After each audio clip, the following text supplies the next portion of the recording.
Perkara bermula atas viralnya video penganiayaan terhadap dua pemulung di media sosial. Dalam video memperlihatkan dua korban dianiaya saat tengah tertidur. Kejadian ini terjadi di salah satu pelataran toko mobil bekas di Bekasi, Jawa Barat. Kedua korban ditemukan pemilik toko sudah dalam keadaan tidak berdaya. Saudara, di kawasan Cikarang Barat, Kabupaten Bekasi, sempat terjadi kasus penganiayaan yang menimpa profesi pengumpul barang-barang bekas. Bisa dilihat saudara di belakang saya. Jadi disinilah tempat olah kejadian perkara, di mana salah satu korban ini tidur di depan pelataran showroom mobil, dan datanglah kedua pelaku atau kedua perampok ini yang langsung menganiaya korban menggunakan balok. Untuk lebih jelasnya kronologi seperti apa, saat ini saya sudah bersama dengan salah satu saksi bernama Bapak Jainuddin, betul? Junaidi. Bapak siapa? Junaidi Abdullah. Bapak Junaidi Abdullah, oke. Pak, mungkin bisa diceritakan saat itu yang Bapak lihat seperti apa, Pak, kondisinya? Yang saya lihat kondisi seperti itu pada waktu itu jam 7 pagi, seorang karyawan saya mau buka showroom. Terlihat sama dia dua orang pemulung di situ sedang tertidur. Dibangunkan, ternyata dia lihat ada bercak darah. Lalu dia laporan ke saya. Setelah saya terima laporan, saya lihat CCTV yang saya miliki. Dari CCTV yang saya lihat, ternyata ada penganiayaan oleh dua orang tersebut. Baru saya laporan ke Bimaspol, ke RT setempat, dan kepala desa. Selanjutnya ditindaklanjuti oleh kepolisian setempat. Sehubungan saya tidak lihat dari korban, saya cuma lihat dari CCTV. Menurut informasi yang saya terima, si korban terluka di kebagian kuping sampai leher ini, kepala. Oke. Pak, tapi memang apakah si korban ini selalu tidur di depan pelataran showroom mobil ini, Pak? Si korban tidak pernah. Kalau pelakunya? Pelakunya juga tidak pernah. Kalau di sini cuma singgahan kadang-kadang. Itu ada. Polisi menyebut pelaku telah 5 kali beraksi. Kebanyakan korban adalah berusia lanjut lantaran mudah dilumpuhkan. Motif ingin menguasai harta korban menjadi alasan utama penganiayaan. Awal mulanya ada laporan dari masyarakat di mana ditemukan dua orang pemulung yang tergeletak di depan showroom mobil Rizky, yang kebetulan showroom itu berada di wilayah Cikarang Barat ya, di jalan utamanya itu. Nah, dari laporan yang ada, kemudian Polsek memberitahukan ke kami, Polres, terus bersama-sama dengan tim lapangan, kami dan IDEN datang dan juga dari Polsek ke TKP. Di situ kami temukan ada dua korban, yang mana salah satunya atas nama Udin Rojudin meninggal dunia di saat kita sudah datang ke TKP. Nah, yang satunya korban si Misnan masih hidup. Nah, langsung kita bawa ke rumah sakit dan kita di TKP itu juga kita lakukan olah TKP. Apa yang menjadi alasan kedua perampok ini memukuli pemulung ini, Pak? Sebenarnya pelaku ini orientasinya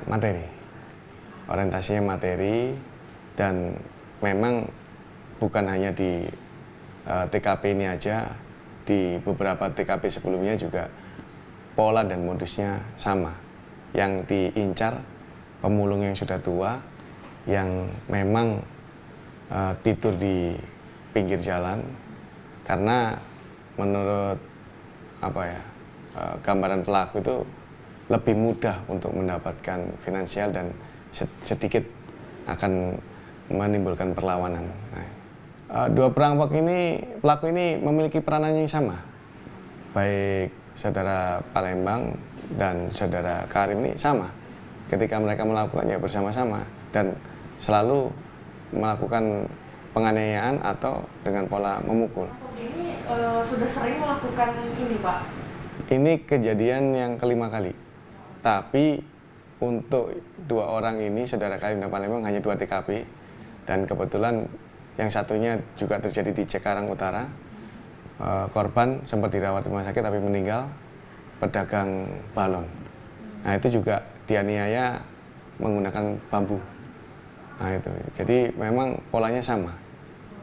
Mereka ini perampok ini satu komplotan atau bagaimana Pak? Kalau komplotan sih tidak, mereka sama pemulung dan satu profesi juga, dan sering bekerja sebagai pemulung sama-sama itu aja. Berdasarkan fakta yang kami dapatkan, salah satu motif pelaku adalah sakit hati atas transaksi jual beli. Pelaku tak terima korban menawar barang jualannya dengan harga murah. Atas alasan itu, pelaku terdorong menganiaya korban. Pertama-tama saya mulung merongsok malamnya itu. Waktu mulung itu saya ketemu teman saya namanya Karim. Waktu di perjalanan dia ngajakin saya yang melakukan nodong yang di showroom motor Rizky Motor. Jadi pada saat itu saya lagi mulung kan. Nah, saya masih mulung, akhirnya dia ngajakin katanya kalau mau ayo katanya. Waktu itu dia ngomong uangnya ada katanya kan.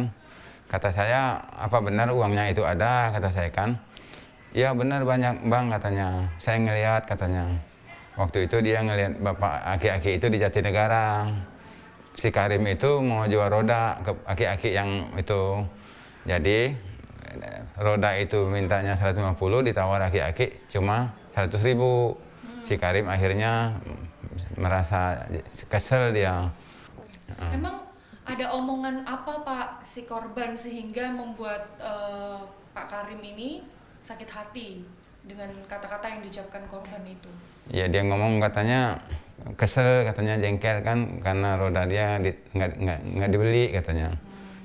Ya itu aja katanya dia ngomong. Kenapa kok nggak terima terus sampai mukul Pak? Jadi dia punya niat ya bahasanya punya niat sakit hati kan.